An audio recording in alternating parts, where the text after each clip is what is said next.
Olá, estudante, professor Flávio, Direito Administrativo. As matérias Princípios Administrativos e Organização da Administração Pública são muito cobradas no exame da OAB. Quer saber como? Assista ao nosso vídeo, mas antes se inscreva no nosso canal, ative as notificações e dê um like. Vamos agora tratar do que vem a ser órgão público. Isso porque falamos que na organização administrativa o objeto é o estudo da estrutura interna da administração pública. Ora é dividido em órgãos, quando é em caso de desconcentração, ora é dividido em pessoas jurídicas autônomas em caso de descentralização. Portanto, o conceito de órgão público é vital para o entendimento da matéria. Olha lá, órgão público, segundo o artigo 1º, parágrafo 2º da Lei 9784 de 99, consiste na unidade de atuação integrante da estrutura da administração direta e da estrutura da administração indireta.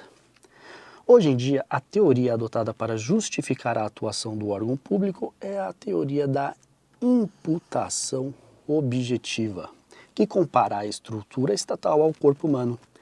Daí porque se afirma que cada repartição estatal funcionaria como um órgão do corpo humano.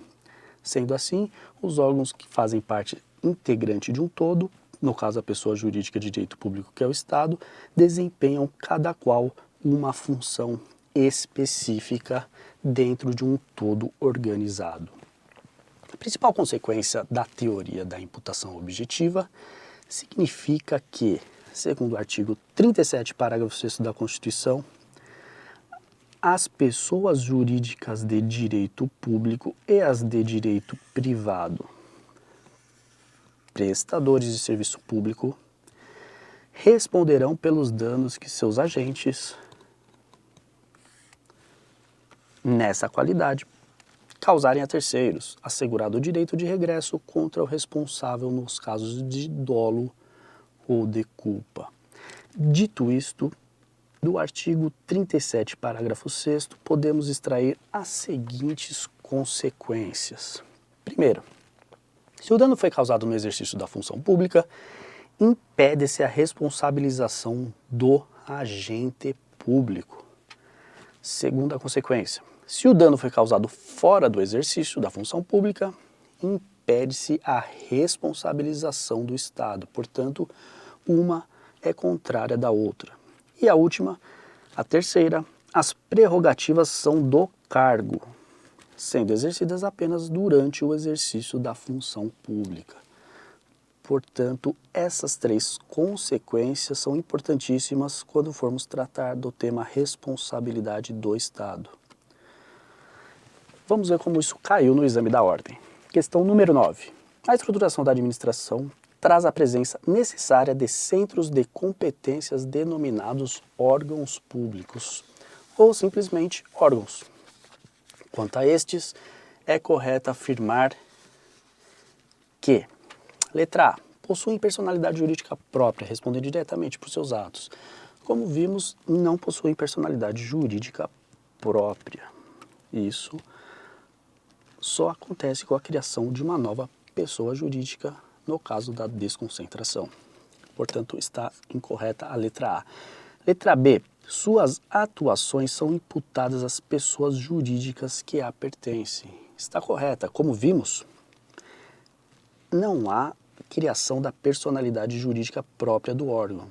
Daí porque a teoria da imputação objetiva nos diz que quando for a atuação decorrente do exercício do cargo por aquele agente, quando ele causar dano, esse dano é imputado à pessoa jurídica a que pertence esse agente. Portanto, a alternativa B é a correta. Letra C. Não possuem cargos, apenas funções, e essas são criadas por atos normativos de ocupante do respectivo órgão. Está errado, possui cargos, motivo pelo qual invalida a letra C. Não possuem cargos nem funções. Também está incorreta. Na verdade, quando se trata de órgão, alguém que é o agente público exerce aquela função em nome do Estado. Tratando ainda da organização, vamos tratar agora do tema da descentralização e algumas classificações em torno dela. A primeira é a descentralização por serviços ou funcional, ou também técnica, ou também chamada descentralização por outorga.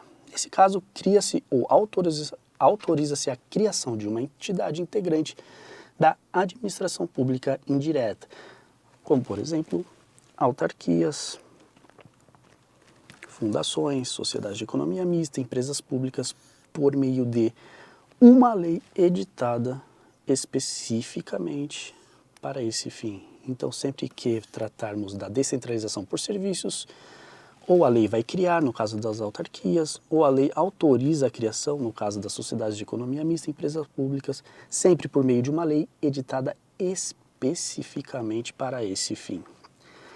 Temos também a descentralização por colaboração ou delegação. Nesse caso, a outorga implica a transferência da execução do serviço público por meio de contrato, concessão de serviço público, ou por meio de um ato administrativo unilateral, no caso de permissão de serviço público. Então, temos dois tipos de formalização da descentralização por colaboração ou delegação.